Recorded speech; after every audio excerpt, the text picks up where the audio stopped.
Philosophy of habits. In the Western philosophical tradition, Aristotle is one of the first philosophers to extensively discuss the theme of habits, because, as I mentioned earlier, the concept of habits is a central notion in his virtue ethics. According to Aristotle, virtues are skills that must be learned as practical knowledge in order to achieve the good life. Aristotle refers to this kind of practical knowledge with the Greek term phronesis, that points to the practical wisdom of making the right judgment in an ethical dilemma, the appropriateness of which can only be shown in the way one has reacted in that situation. The question to what extent a virtue is mechanical remains ambiguous, because Aristotle assumes that every situation needs to be assessed anew, and therefore it follows that choosing the right action cannot be fulfilled without conscious attention. This is exactly the argument why the fourth way sees voluntary rational agency exclusively as a function of superseding one's mechanicalness before one is able to consciously assess every situation circumstantially.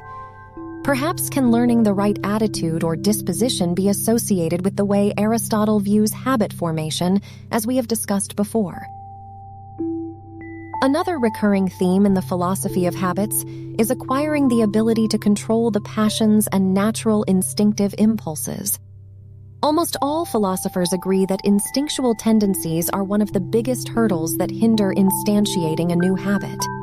It is a theme that Aristotle speaks about, but it also appears in the thinking of Descartes, who states that in order to improve on our natural, passionate responses to external objects, we need to condition ourselves for better ones. David Hume writes in regard to the topic of the passions, "When a passion has once become a settled principle of action and is the predominant inclination of the soul, then it commonly produces no sensible agitation." Furthermore, Hume distinguishes two kinds of passion as he states that calm passions are capable of controlling violent passions.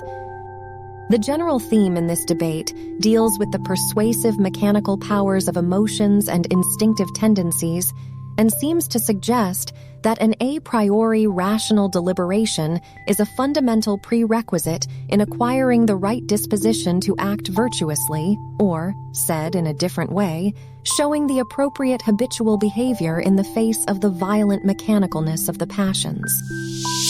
As we have seen, emotions and rationality are contrasted once again as two fundamentally different modes of cognition. What is your view on this dichotomy? Are emotions much different from the passions, or are they in some way related or even stemming from the same thing? Let us in on your thoughts in the comments and consider subscribing to the channel. In the next video, we will bring an important modern philosophical voice to the scene that has dramatically influenced the way we view habits nowadays.